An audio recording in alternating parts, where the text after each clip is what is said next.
बंधुओं नमस्कार।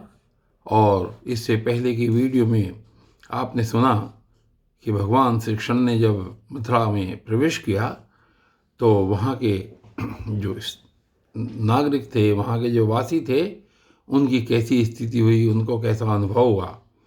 और आज यहाँ पर आगे की इस वीडियो में आगे चलते हैं।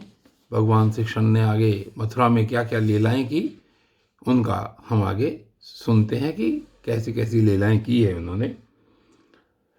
तो श्री सुखदेव जी कहते हैं, परीक्षित, इसके बाद भगवान श्री कृष्ण जब अपनी मंडली के साथ राजमार्ग से आगे बढ़े तब उन्होंने एक युवती स्त्री को देखा।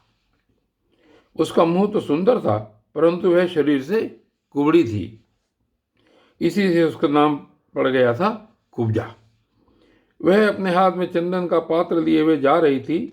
भगवान श्री कृष्ण प्रेम रस का दान करने वाले हैं। उन्होंने कुब्जा पर कृपा करने के लिए हंसते हुए उससे पूछा। भगवान श्री कृष्ण ने पूछा हंसते हुए कुब्जा से कि सुंदरी, तुम कौन हो?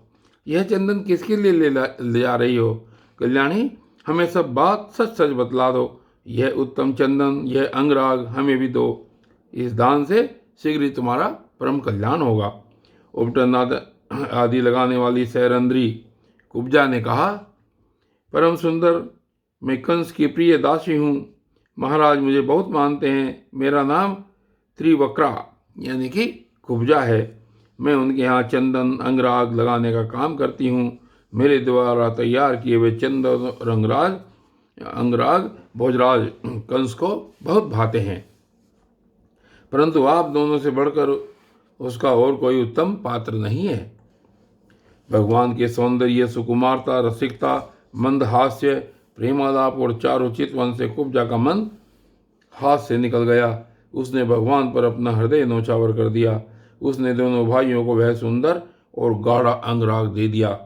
तब भगवान श्री कृष्ण ने अपने सांवले शरीर पर पीले रंग का और बलराम जी ने अपने गोरे शरीर पर लाल रंग का अंगराग लगाया और नाभि से ऊपर के भाग में अनुरंजित होकर वे अत्यंत सुशोभित हुए। भगवान श्री कृष्ण उस कुब्जा पर बहुत प्रसन्न हुए। उन्होंने अपने दर्शन का प्रत्यक्ष फल दिखलाने के लिए 3 जगह से टेढ़ी किंतु सुंदर मुख वाली कुब्जा को सीधी करने का विचार किया। भगवान ने अपने चरणों से कुब्जा के पैर के दोनों पंजे दबा लिए और हाथ ऊंचा करके 2 उंगलियां उसकी ठोड़ी में लगाई तथा उसके शरीर को तनिक उचका दिया। उचकाते ही उसके सारे अंग सीधे और समान हो गए। प्रेम और मुक्ति के दाता भगवान के स्पर्श से वह तत्काल विशाल, नितंब तथा 3 पयोधरों से युक्त एक उत्तम युवती बन गई।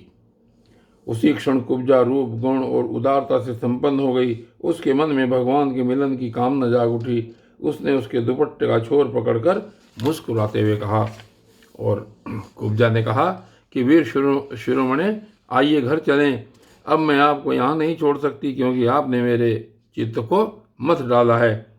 पुरुषोत्तम, मुझ दासी पर प्रसन्न होइए।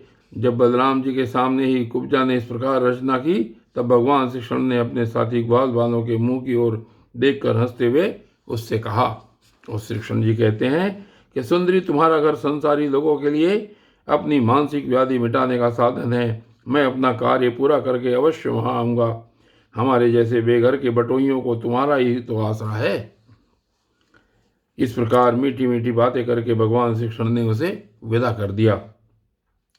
जब वे व्यापारियों के बाजार में पहुंचे तब उन व्यापारियों ने उनका तथा बलराम जी का पान, फूलों के हार, चंदन और तरह तरह की भेंट उपहारों से पूजन किया और उनके दर्शन मात्र से स्त्रियों के हृदय में प्रेम का आवेग, मिलन की आशंका जग उठती थी। यहाँ तक कि उन्हें अपने शरीर की भी सुध न रहती। उनके वस्त्र, जूड़े और कंगन ढीले पड़ जाते थे तथा वे चित्रलिखित मूर्तियों के समान ज्यों की त्यों खड़ी रह जाती थी।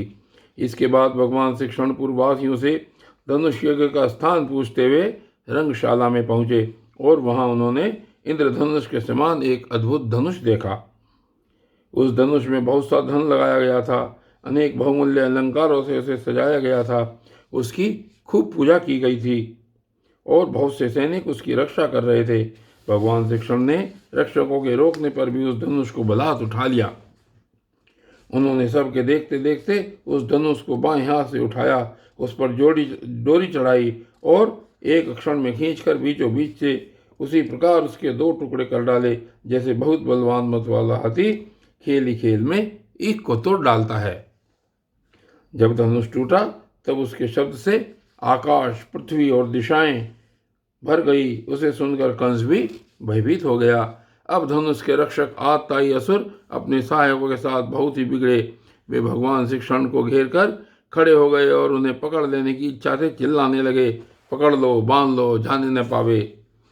उनका दुष्ट अभिप्राय जानकर बलराम जी और श्री कृष्ण जी भी तनिक क्रोधित हो गए और उस धनुष के टुकड़ों को उठाकर वहां उन्हीं से उनका काम तमाम कर दिया। उन्हीं धनुष खंडों से उन्होंने उन असुरों की सहायता के लिए कंस की भेजी हुई सेना का भी संहार कर डाला। इसके बाद वे यज्ञशाला के प्रधान द्वार से होकर बाहर निकल आए और बड़े आनंद से मथुरापुरी की शोभा देखते हुए विचरने लगे। जब नगर निवासियों ने दोनों भाइयों के इस अद्भुत पराक्रम की बात सुनी और उनके तेज साहस तथा अनुपम रूप को देखा, तब उन्होंने यही निश्चय किया कि हो न हो ये दोनों कोई श्रेष्ठ देवता हैं। इस प्रकार भगवान श्री कृष्ण और बलराम जी पूरी स्वतंत्रता से मथुरापुरी में विचरण करने लगे। जब सूर्यास्त हो गया तब दोनों भाई ग्वाल बालों से घिरे हुए नगर से बाहर अपने डेरे पर जहां छकड़े थे लौट आए।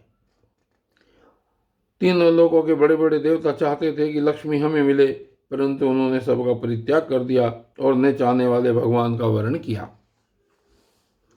उन्हीं को सदा के लिए अपना निवास स्थान बना लिया। मथुरावासी उन्हीं पुरुष भूषण भगवान श्री कृष्ण के अंग अंग का सौंदर्य देख रहे थे।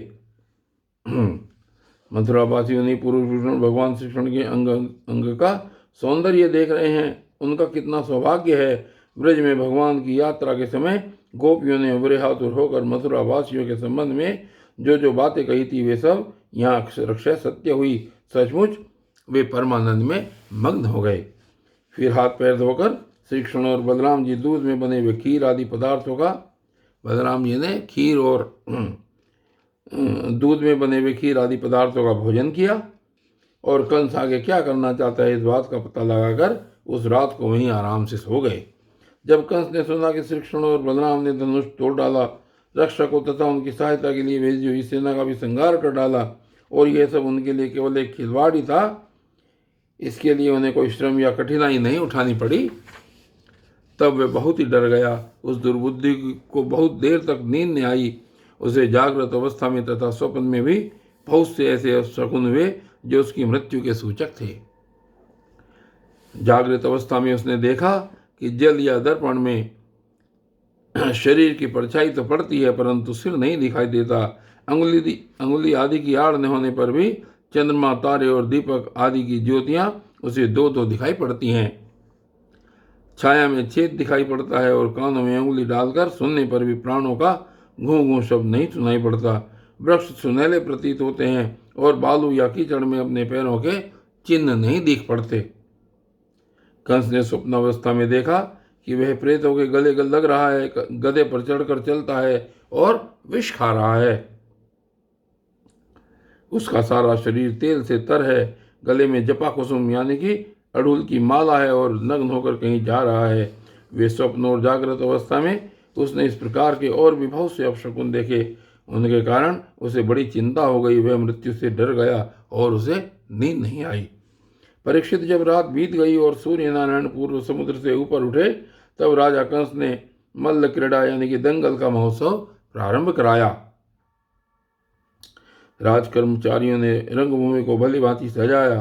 तुरही, भेरी आदि बाजे बजने लगे। लोगों के बैठने के मंच फूलों के गजरों, झंडियों, वस्त्र और वंदनवारों से सजा दिए गए। उन पर ब्राह्मण, क्षत्रिय आदि नागरिक तथा ग्रामवासी सब यथास्थान बैठ गए।